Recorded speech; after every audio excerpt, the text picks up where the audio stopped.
Welcome into the roundtable. I'm Brad Wakai. That is my co-host Tyson Gentry. We are previewing Super Wild Card Weekend. I know how much you love the name Super Wild Card Weekend, Tyson. This is fucking stupid.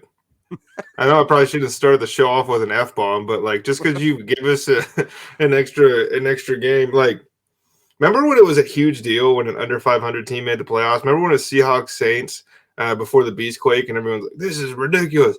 And now like if there's everybody in the playoffs is over 500, we're like, holy smokes, this year's stacked. Yeah, What I know, happened? it's crazy. Well, that's what happens when you add these extra. I mean, I guess the Bucs would have made it anyway with their bad record because they won their division, but yeah, I mean, you get some teams sneaking in the backside, and well, it's like, oh, geez, but a lot to cover today. The other part is like it conserves these records. Like Pete Carroll hasn't missed the playoffs back-to-back years. It's like, well, this is like his first real try at one with an extra team. That's true. That's true. So we're going to run through all the games here to get you ready for Super Wildcard Weekend, giving out our best bets. And then we're going to close with a little bit of the weekly specials that FanDuel's offering right now. There's some juicy ones out there. We've cherry-picked a couple one of those if you are interested in getting involved with us. And as always, make sure to check out our Chalkboard app that Tyson will plug at the end to make sure you have all of our bets, not just in the NFL. But let's get right into it. First and foremost, first game on the docket, Saturday at 4:30 Eastern. The Seattle Seahawks are going into San Francisco and facing the red-hot 49ers right now. This is a very interesting game. As you can see, Niners 9.5-point favorites. Over-under set at 42. Apparently, there's supposed to be a little bit of bad weather in this game. But Tyson, what are you thinking? Well, before I give my opinion, why don't you just tell the people what they can find in that Chalkboard app? What'd you get this game at?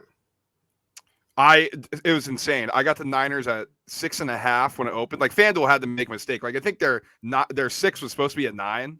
Like they just had, and everybody was talking about on these gambling shows, like opened at 9. I'm like, that's not what I got it at. That's not what I saw it open at. So I don't know. I mean, that was crazy. And there's another one we'll end with that I got a better number at too. But so that's why you're in the Chalkboard app, is because you can get 6.5 when nobody else in the world seems to realize that that's what it opened at. But for me, I was mentioning last week, not a huge fan of playing spreads, and I know the stats. Like the favorite covered the spread like every game but 2, I think, last playoffs for these early games, and that's fine. But to me, like with all these rematches and this divisional component of a couple of these games, this one and the Bengals Ravens, like it feels like it should be Seahawks plus 9.5. Like it feels to me like Pete Carroll should be able to make it close. Fully expect the 49ers to win this game. I think 49ers money line is a much safer play, but if I had to go spread, I would lean Seahawks. And it's just because when we see upsets every year, and when these teams get upset, it's because they walk in as pretty boys and they get punched in the mouth by somebody who had to grind their way through it. And we'll talk about that here at another NFC matchup. But the Niners are not the pretty boy. And the Niners haven't even arrived. I bet you pulled everybody in that locker room. I don't know if they know the national narrative about them, but I'm assuming that they think like people don't know how good we are. Like this defense still undercredited, all that stuff. The offense is explosive. I just think the 49ers are going to be too physical for whatever Seattle is going to try to throw at them. And I know that it's going to be a Pete Carroll game. So when you're expecting them to go for it on 4th and 2, get ready for the field goal unit. Absolutely. That's the Pete Carroll staple. And on the other side, too, Kyle Shanahan does that shit all the time, especially in the playoffs. If you haven't seen our preview, Tyson and I did one earlier in the week where we just first thoughts on these games, a little bit of breakdown, scheme, what we expect to see in this. And I said, I think it's going to be a rock fight. You know, 2 divisional matchups in their third one. And Tyson said maybe if David and Goliath, and if Goliath had a gun, saying that the Niners, they're just have way more firepower than the Seahawks. And they do. Like, that is not up for debate. I did a bad job, though, Tyson. I meant to start off with this before we got into this, just for some betting facts for everybody out there. So in the wild card round, and people probably already heard the stat because it's like circulating across everything on social media, and people probably at work have been whispering it too because it's everywhere. The wild card winners, like if you just pick the game, like, hey, this team's going to win. The team that wins is also 54-7-1 against the spread in the last 62 games in the wild card round. Like that is an insane number. Like, like you just kind of throw a dart. This team wins. Oh, and they cover the spread. Like it's a crazy number. and I'll throw these out here because we actually have a lot of rookie QBs and QBs making their first start in the playoffs as well. Rookie QBs, 10-17 straight up since 1990 and 3-10 straight up in the last 10 years. They're also 4-7-1 against the spread in the last 20 years. So clearly rookie QBs do not do well in the playoffs for obvious reasons. QBs making their first start since 2002 are 18-36 straight up and 17-36-1 against the spread. Now this qualifies if they're facing a quarterback who's already made a playoff start. So in this game, Brock Purdy, Geno Smith, those don't apply. But here's an interesting one. Here's a little nugget I found. In the rematch where the team swept, so the Niners beat the Seahawks twice. This is their third matchup. Those teams are 12-7 straight up, 9-1 against the spread. Okay, coin flip here. But here's the crazy one that I found, Tyson. San Francisco's won 10 games in a row entering these playoffs, like an unheard of number. Like they are red hot. In the last 20 years, 15 teams have done this, done the same thing that the Niners did. Those teams are 2-13 against the spread. Like, oh, red hot, we got to take them. Now, this is a huge number. And I think where you can see where I'm going with this, and that's a lot of jargon to say I like Seahawks plus 9.5 here. Now, I'm in an interesting spot where I can middle this. Like, I got Niners at open minus 6.5. I'm going to take the Seahawks plus the points here. Now, why do I like the Seahawks? It's not just a middling position here. Like Tyson said, these are two, at their core, conservative head coaches facing each other for now the third time. Divisional matchups tend to go under. That favors the underdog because there's less points scored. The under has already ticked down a ton. It's now at 42. This opened around 44. I think the Seahawks can fight and claw their way enough to keep this close. Like you said, Niners, I expect them to win this football game, but I do not think it's by margin. I don't think it's by double digits. And I think if you put it, like if it was gun to my head and I had to pick a final score, I'm at 24-17, 20-13, something like that. Look, man, the Niners have been killing everybody, and that's awesome.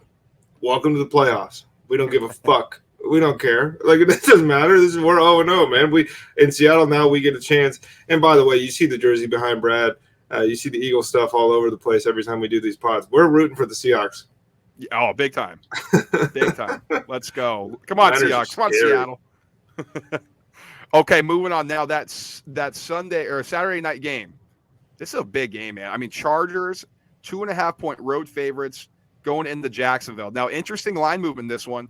This open 2.5, ticked down the Chargers minus 1.5, saying there's pros interested in the Jags. It's now back up to 2.5, so maybe there's a little buyback. It's very interesting because it's not necessarily floating around the key number of 3.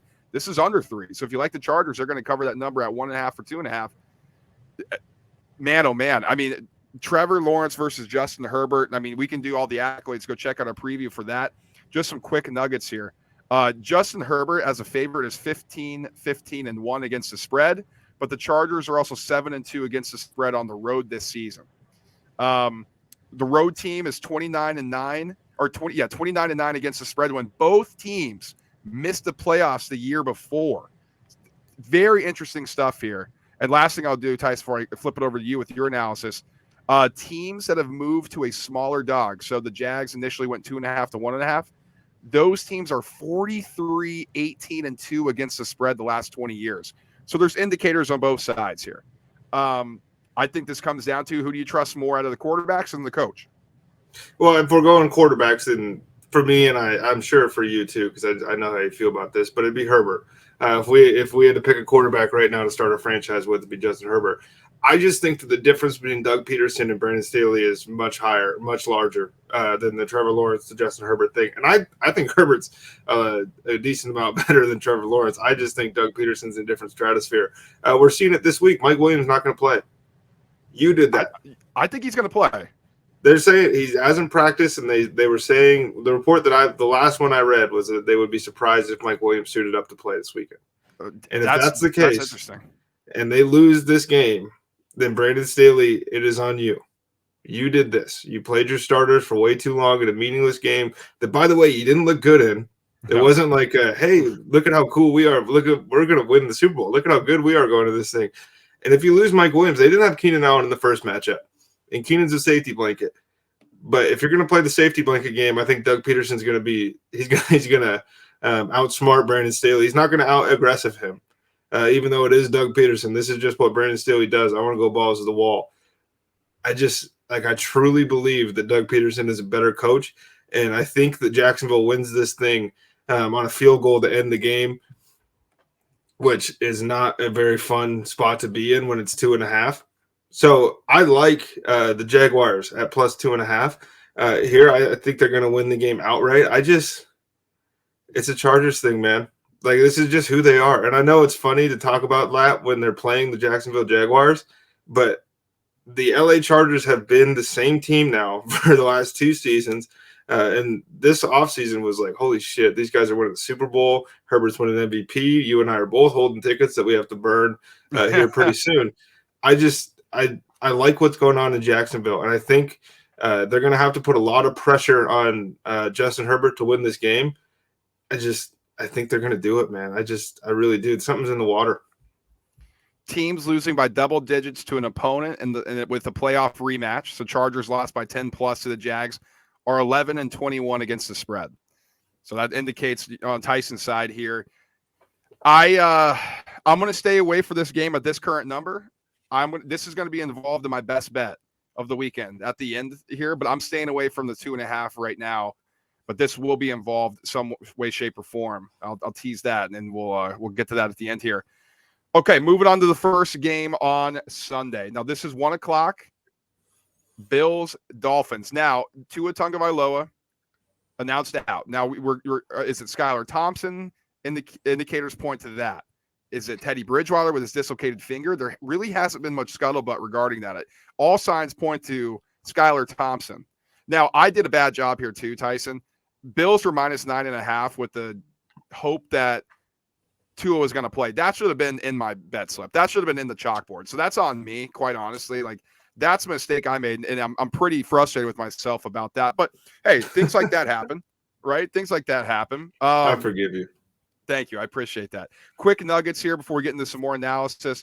Miami 26-30-1 against the spread on the road since 2016. November or later, they're 14-18 against the spread and 12-20 straight up. Here's a fun one I think you're going to like. The Dolphins played the Jets last week. Teams after playing the Jets since October 1st of this year are 1-10 against the spread. Isn't that crazy? I mean, come on. That's going on Salah's resume, baby. Teams not making the playoffs last year, the Dolphins, who are now playing a playoff team from the previous season, are 12-28-1 against the spread. Josh Allen 8-3-3 against the spread in freezing temps. This is expected to be around that temperature. And also the Bills are 6-2-1 against the spread after playing the Patriots. So a lot of kind of jargon there, some indicators, some history, things like that. This is a big number. This is a divisional matchup. Tyson, do you have a strong feel one way or the other?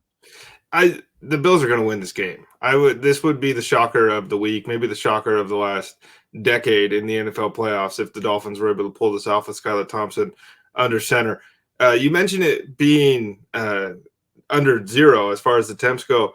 And to me, under 32, under 32, excuse me. Yeah. I think that Buffalo is going to use this as a time to show everybody else in the AFC that we can win the game just by running the ball. Like, we're not as bad at running the ball as you guys think we are. And I think that might be an interesting angle because I think it's going to be bombs away to start this thing. I think, like, the Bills are very Diggs-centric. Very, very Stephon Diggs-centric. Everybody wanted the Gabe Davis year. We didn't get the Gabe Davis year. We got John Brown and Cole Beasley back on the squad. That's how Gabe Davis did this season. Oh, God. Dawson Knox, I think he's probably going to score a touchdown. I have to wait until those numbers are officially available. I really think that Buffalo is going to open this thing up and then just kind of try to grind it away and just get out clean because truly the Miami Dolphins shouldn't be here as currently constructed. And you mentioned first-time playoff team compared to a year ago playing a current playoff team. I don't know if that's truly fair for the Dolphins because they do look so different. New head coach, new scheme, new weapons, all that stuff. It's just totally mitigated by the fact it's Skylar Thompson. And this might be, hey, remember when Buffalo beat the Dolphins by 40 in the first round of the playoffs? I think that could be what we're looking at. Is this going to be a repeat of what the Bills did to the Patriots last year where they played a perfect really game? Could be. It really could be. Like it actually could be. Like, it's crazy to think about. My official play, I'm going to play it, man. I'm going to be square. I'm going to play Bills minus 13.5. And I know everybody's thinking the same way. How do the Bills not blow out the Dolphins? And I'll fall into that trap if that's the case. But knowing I missed the 4.5 points or the 4 points of value here, it does pain me to do that. But I just like all those histrionics that I just laid out with the stats against the spread, things like that, just seeing how the Dolphins have played. The Bills are on a mission. Like, they kind of coast. They're like the Warriors in a way almost. Like Chiefs kind of do the same thing. They know they're making the playoffs. It's just once they get into the dance, they ratchet it up a bit. I think we're about to see the Bills ratchet this thing up. And I didn't even think about that. Like, they could get up early and then be like, okay, let's establish a running game. And that was not a handicap I placed in this. That kind of scares me a little bit about this 13.5. But at the same time, the clock's going to be running more. They could shorten the game if they get up early. So they're still going to score if they run the ball. Like, they're right, not going to, like, that's the thing is, like, they might run the ball 40 times in this game, but they're still going to hit a handful of 25, 30-yard pass plays. Singletary is a monster when inside the 20 when it gets cold. You look at the guy, you're like, there's no way this dude's, like, popping off 2 tuds. And then all of a sudden, it seems like every time it gets cold, oh, Devin Singletary's in the end zone again. FAU kid too, which is funny. Yeah. Okay, moving on to the next one. This poses to be a very interesting game. Now, this is at 4:30. Giants go into Minnesota. Vikings 3-point home favorite. Some stats here, mainly on the quarterbacks. Daniel Jones is 17-7 against the spread on the road, and 16-5 against the spread as a road dog. Like, he's much better on the road than he is at home. And the Giants, if you haven't heard by now, they were 13-4 against the spread, which is the best cover rate in the National Football League this season.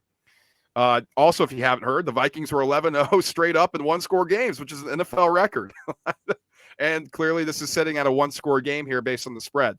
Now, your boy Kirk Cousins, 39-41-2 against the spread with the Vikings.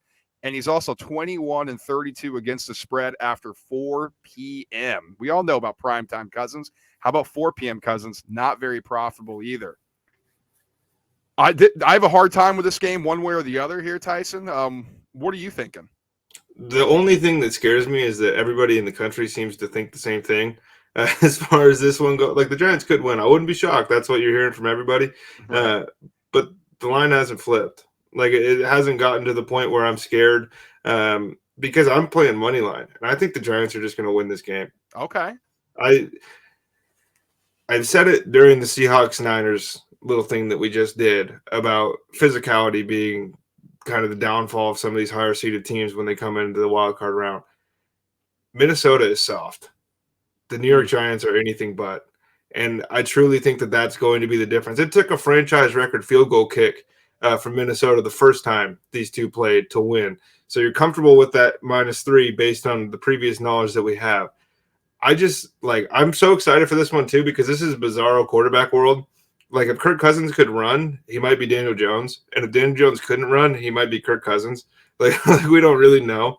I think Dayball is just going to get it done, man. I really think the New York Giants are going to win this game just off the strength of we're bigger, stronger than you. Like, we want to kick your ass. And I think that the Vikings have skated by this season kind of playing people at the right times, catching people at good spots. When they beat Buffalo, look at the Buffalo games before and after that. Look at where Buffalo was in their season. They're only a couple weeks removed from getting shithoused by a bad Packers team. They've gotten killed by every good team they've played essentially this season.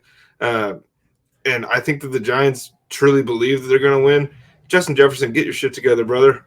Like, you're my guy, man, but this can't be happening, right? Jair Alexander Gritty's on you, and then all of a sudden you disappeared? You know, it's also bizarro world, Tyson, when you got 2 Eagles fans rooting for the Giants in the same week. It's just because we want to play them. That's true. That's a good point. I'm on Giants +3 here, and it pains me to do this, and it pains me to back Daniel Jones, but it's not like I'm backing Daniel Jones against Tom Brady. Like, I'm backing Kirk Cousins in a primetime spot in a big moment. This closed 4.5 in the regular season.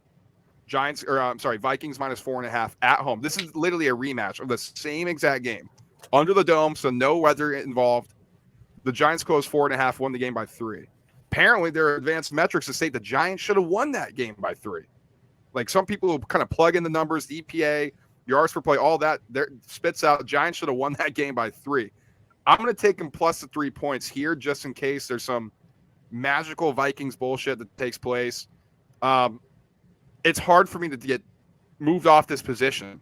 I think if it gets down to 2.5 Vikings, which I don't think the books want to do personally, and it certainly isn't going to go up to 3.5. I don't think so at all. So I think you're going to be sitting here at 3. You're going to have to pick a side one way or the other. Tyson's going money line. I'm being a little bit more conservative. I'm going to take the points with the New York Giants here on Sunday. You're rocking with your goatee, brother, man. Yeah, me and Dayball, man. My boy, my bald brother, too. Okay. Sunday Night Football. I can't believe this is a Sunday night game. Are you serious with this? This feels like the NFL totally thought Lamar was going to play. Like, there's no other way. There's no other way. And let's just get that out of the way right now. Lamar Jackson's not playing this football game. No. He had put it out on his Twitter, too. So it's like official. I mean, you. By the way, dude, I know he doesn't have an agent, but he's got to have like a PR person. Somebody needs to take control of this dude's Twitter. I know. It's crazy. But you called this on our preview pod. Like, you're ahead of it. You're like, nah, dude, something's fishy here. He's not playing. And it's interesting because this opened at 7.5. And again, I'm a little frustrated. I mean, 7.5, not a great number in the first place. No, it opened 6.5. That's what I'm frustrated about. Like, this was under a touchdown. And that we dropped the ball a little bit on that one here. And then it went up to 7.5, and we kind of just straddled that and went up to 10. Now here on FanDuel, it's now Bengals minus 9.5. Over under at 40.5. You stated it. Ravens have played the Bengals very well, especially that defense. So that could be something here. A couple nuggets. Harbaugh 17-21-3 against the spread versus AFC North teams who have a above 500 record. So not a great showing. That truly is shocking to me. Honestly, I didn't know that before you had sent this over. That to me, I would have figured, the way we talk about this guy and the way I feel about him as a head coach, I would be like, oh my God, he's been kicking the shit out of the Bengals and the Browns, like all this stuff. Well, maybe he does, but not when they're above 500. Yeah, that's true. They're hardly ever. Yeah, that's the Steelers numbers right there, basically. That's true. That's the Steelers number. But he does do well against teams above 500 outside of the division. So this is really just an AFC North thing, which is interesting. And then Burrow stuff. People have probably heard this before. Burrow 27-18-1 straight up and 31-15 against the spread in his career.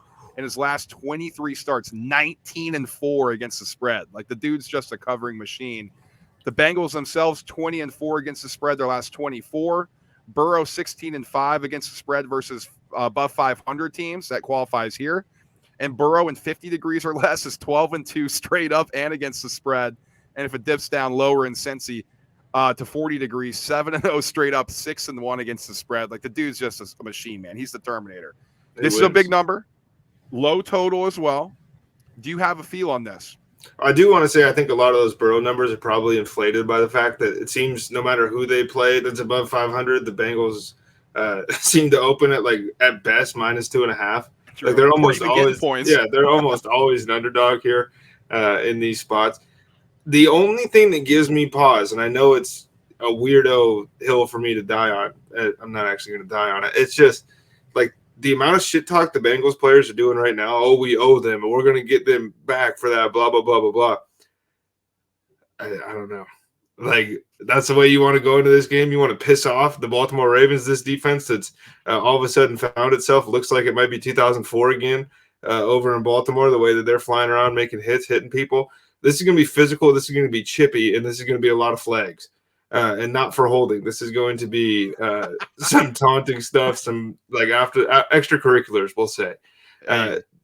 Theoretically, on paper, the Bengals boat race them. But we thought that the first time. Didn't happen. We thought that the second time.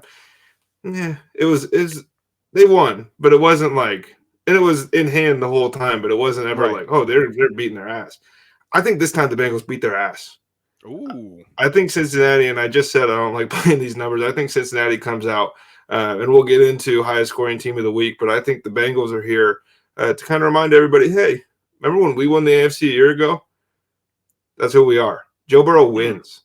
Joe Burrow wins big games. Joe Burrow wins big games by big numbers. That's what the Bengals are going to do. Oof, man, oh man. Okay, now see, that's interesting because at 10, I was going to take the Ravens, just because, and I think this is indicating that Tyler Huntley might play. Because if it's Anthony Brown, there's no way this should be under 10 points, right? I mean, holy smokes. Your obsession with Tyler Huntley, it has to end after this weekend. Unless he wins, then I'm on board with you. We're both riding the well, train. you got to admit Tyler Huntley's better than Anthony Brown. That was an embarrassment last weekend. Yes. I think that the gap between Anthony Brown and Tyler Huntley is about the same as Tyler Huntley to Lamar Jackson, and that's where we differ. So because this is under 10 points now, and I think this might be a Tyler Huntley number, because let's put it this way: if he doesn't play and he's banged up right now, this is 13 going to close. It's got to be right. So we're getting value here, Tyson, because even if this is Tyler Huntley, that's probably right. Like this number is probably accurate for the Tyler Huntley number. So I think you're right here. I like the Bengals minus 9.5 with you. And normally dogs are profitable in this situation. I think that's when they're full strength dogs. Like if it's Lamar Jackson and he's getting 5 or 6, okay, maybe you have a look at that, or in the other case, the Dolphins, if they're getting 14 with Tua, I mean, forget about it. You have to fire on the Dolphins. These are not like the normal dogs we've seen in the past. So I think you have to bet spots more so than just trends and numbers, even though I'm spewing out a ton of these. It's just a little food for thought as we go into these handicaps. But I'm with you. Bengals minus 9.5. I'm riding with you. It does feel a lot of these dogs have been neutered. Right? It's strange. Even though they had a good season this year, but shout out Bob Barker. Like you said, when it comes to this time, though, it's the playoffs, man. Yeah, everything changes. And we always joke about it. Zach Taylor sucks until it's time to go win a big game, and all of a sudden this dude has his shit together. I'll ask you at the end of the show. I will save it for the end. Yeah. All right. Now let's get into our last one here. Cowboys minus 2.5. This open Cowboys minus 3. In the chalkboard, I gave out immediately as soon as this opened Bucs plus 3 and Bucs money line. I don't care. I'm not getting talked off that position. Even at Bucs 2.5, I'm going to take it, but I can't give it out as my official play just because out of the principle of the thing, I already gave out a better number. So I'm not going to do that here. So I'll let Tyson kind of take the reins on this one for the most part. I'll just kind of spit out some numbers here and some trends. I know Tyson saw these, but Dak Prescott 0-4 against the spread in the playoffs. Dak Prescott in the regular season 4-1 on Monday Night Football. This is on Monday night. He's 2-0 on the road in those situations as well. As a career, he's 17-6 straight up, and 15-7-1 against the spread as a 3-point or more favorite. This is now under that number. Prescott is 54-45-2 against the spread. Straight up. What is that? No. Against the spread in his career. 25-12-2 against the spread versus below 500 teams. The Bucs qualify for that. So he's good against teams that are pretty bad.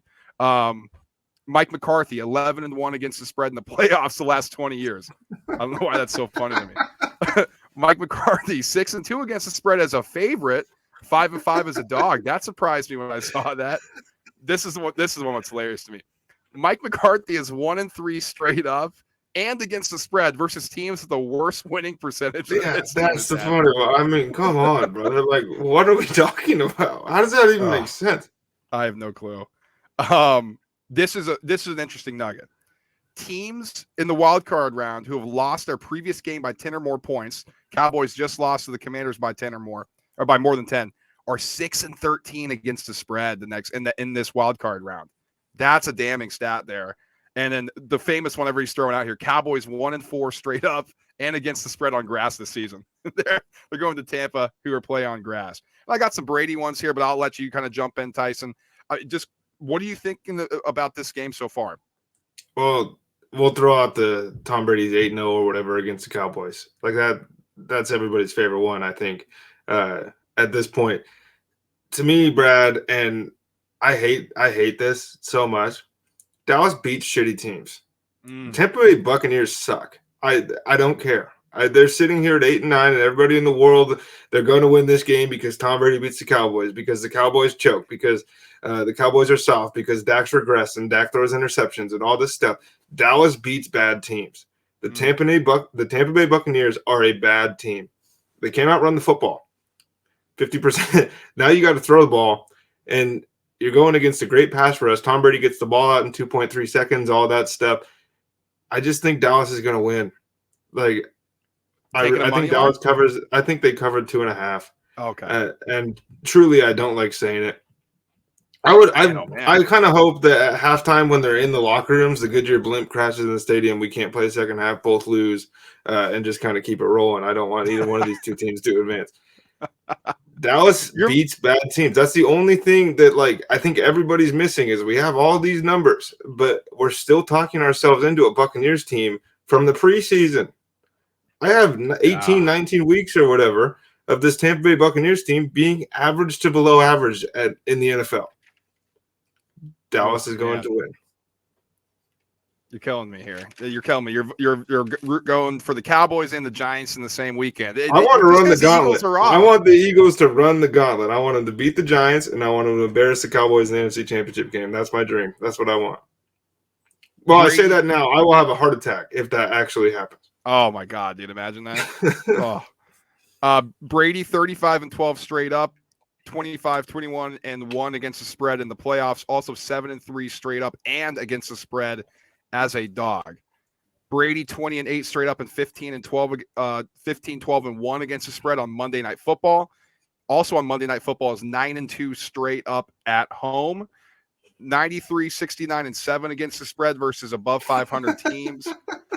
What's some interesting? That's so ridiculous. It's 160 games. Here's the one that gives me pause here, Tyson. I was nervous reading these. I kind of knew it was bad, but this is bad. Brady is 9-9 straight up at night in his last 18 games, but he's 2-16 against the spread in those games. It's because he's tired, dude. He's 62 years old. He's got to go to bed. And in these what's counted in here, 2-13 against the spread with the Bucs and 1-7 against the spread at home. Oh God, that is scary, scary stuff. But Brady 8-4 straight up and 10-2 against the spread as a home dog. Doesn't happen often, doesn't lose often, and doesn't not cover often. And like you said, 7-0 straight up against the Cowboys, 4-3 against the spread. But the 3 losses have come the last 3 games against the number. So interesting stuff there. I already gave out Bucks. I can't be talked off it. This is just a blueprint play for me, man. I'm a Brady guy. I'm backing Brady when the chips are on the table. They were blackballed 3 weeks ago, ladies and gentlemen. They were. They were like super hard, and now they're right back into my betting slip. It's so classic. Like it just doesn't get more classic than that. Okay, I promised the best bet. I'm going to do it real quick. I want to involve a couple games here, and I said the Jaguars. So I'm going to play a teaser. I'm going to play a 6.5 or a 6-point teaser, and this is going to increase the total up or the point spread, whatever you want. You can apply those 6 points either way. Normally involves a 2-team. It's called the Wong. You go through the key numbers of 3 and 7. So I'm going to get the Jaguars up to 8.5, and I'm going to get the Bucs up to 8.5, and that's going to be my best bet on my teaser here. Jags teased up to 8.5. I don't know where the V's in there, and Bucs going to be teased up to 8.5 as well. I like that for this play here. I'm going to tease the dogs up. They've done historically well. I think these are your typical dogs that we talk about in playoff fashion. So I'm going to rock with this. Tyson, do you have anything else regarding this before we get into weekly specials and before we want to pick our Super Bowl kind of long shot correct matchups and winners? Well, before we do that, I want to know who you think's going to win the Super Bowl. Sure.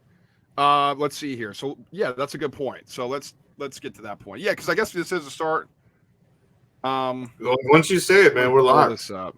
You're right. Let me pull this up here. Super Bowl. Okay, Super Bowl futures. Chiefs are your favorite, plus 330. Bills plus 400. Eagles, the 1 seed in the NFC, plus 500. Tied with the Niners at plus 500.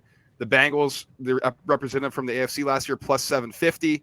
And then the Cowboys plus 1,300. Now, the rest you can check out on FanDuel Sportsbook. I think realistically, those are probably the only teams with a shot here.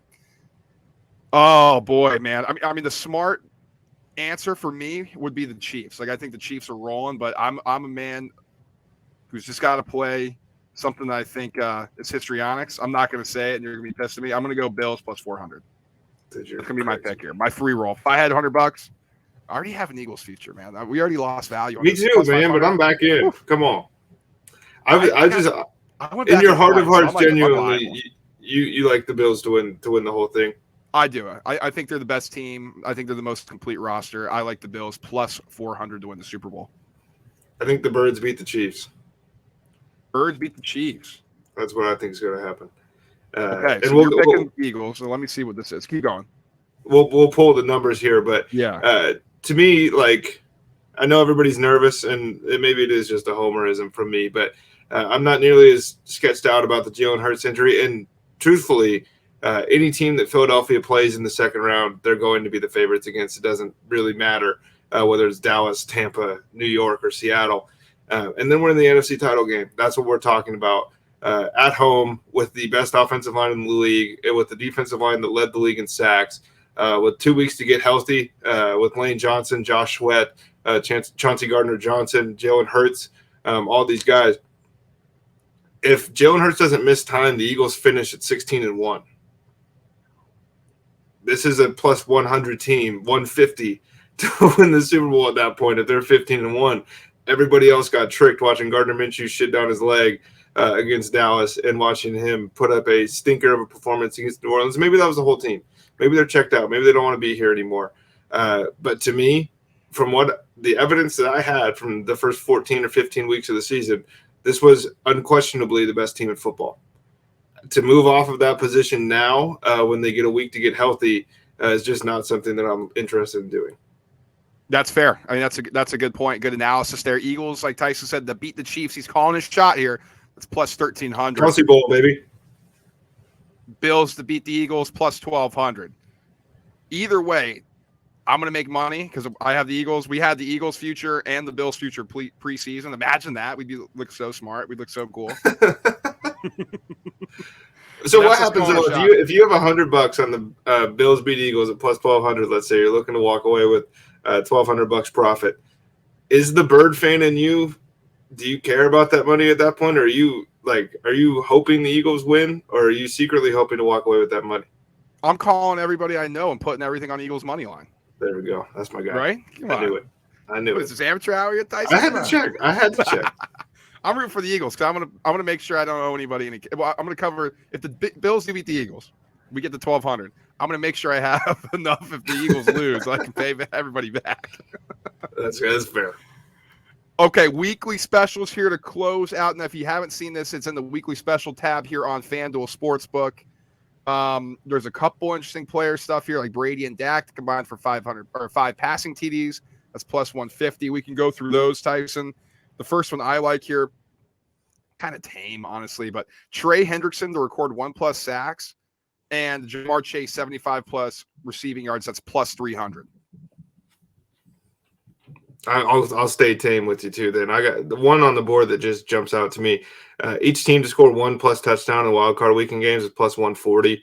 I think that if Tua was playing, that number is probably like minus 280. I think that's really probably the hang up is like that in Baltimore. But to me, for plus money for every team to get over the goal line, just seems like you almost have to.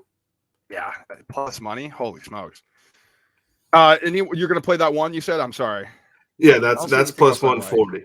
I have a handful here actually. I can kind of go through while you scour the board. Yeah.